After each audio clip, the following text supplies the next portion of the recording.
ግንባታ አቅርቦት አሰራርን ቀይረናል።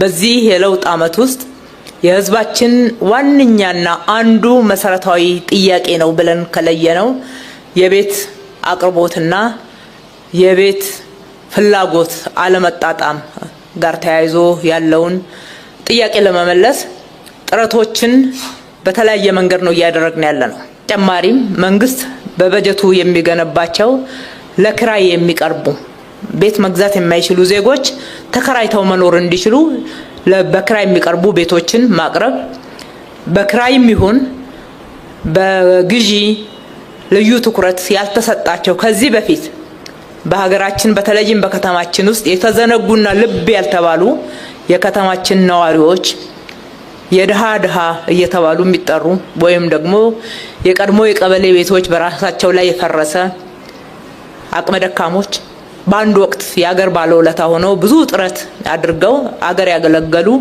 ነገር ግን በእድሜያቸው መድከም ወይም ደግሞ ለማህበራዊ ችግር በመጋለጣቸው ምክንያት ትኩረት ሊያገኙ የሚገቡትን ተተን በበጎ ፈቃድ ቤት እየገነባን ለነሱ ማቅረብ፣ የፈረሱትን የማደስ የዘመሙ ጎጆዎችን መልሰን የማቆም ስራ ሌላኛው ግቦ ቤት የሚፈልገው ህዝብ ደግሞ 1 ሚሊዮን ይሆናል። በለውጡ ጊዜ የተረከምነው 1 ሚሊዮን አካባቢ የሚሆን አጠቃላይ ምዝገባ ነው።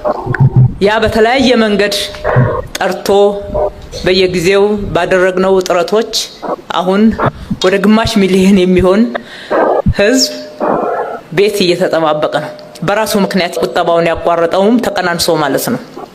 ስለዚህ አሁንም ይህንን ቁጥር መነሻ አድርገን እንደገና በጋራ መኖሪያ ቤቶችም ያልተመዘገቡትን ቤት ፈላጊዎች ትኩረት አድርገን ስናይ ፍላጎትና አቅርቦቱ እጅግ በጣም የተራራቀ ነው።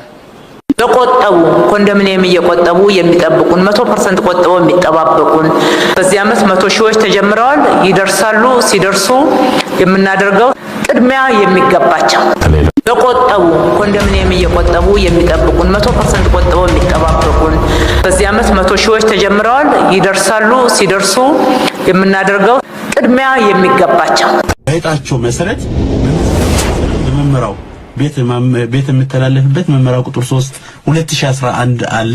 በዛ አግባብ ቤቶቹ የሚተላለፉበት ሁኔታዎች አሉና እጣ ፈንታችን ምንድነው የምንለው ቤት እየለማ ነው ያለው።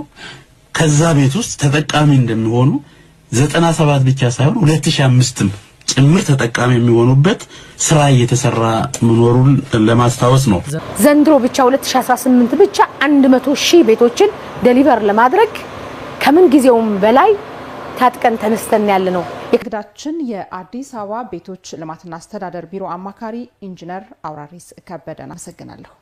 ታዲያ እነኚህ ቤቶች ተገንብተው ሲጠናቀቁ ለህብረተሰቡ ለማስተላለፍ ፍትሃዊ በሆነ መልኩ ለማስተላለፍ ምን እያሰባችሁ ነው?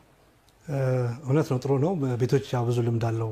እንዳጠቃላይ እነኚህ ቤቶች በሚጠናቀቁበት ሰዓት አጠቃላይ ከተማዋን ነዋሪ ሁሉንም የሚመለከተውን ሰው ታሳቢ ባረገ መልኩ በፍትሃዊነት ለማስተላለፍ እየተሰራ ነው የሚገኘው ማለት ነው። እዚህ ውስጥ የቤት ተመዝግበው እየቆጠቡ ያሉ እነሱንም ያካተተ ስራዎች እየተሰራ ነው የሚገኘው ማለት ነው። ስለዚህ ፍትሃዊ በሆነ መልኩ የማስተላለፍ ስራ እንሰራለን ማለት ነው።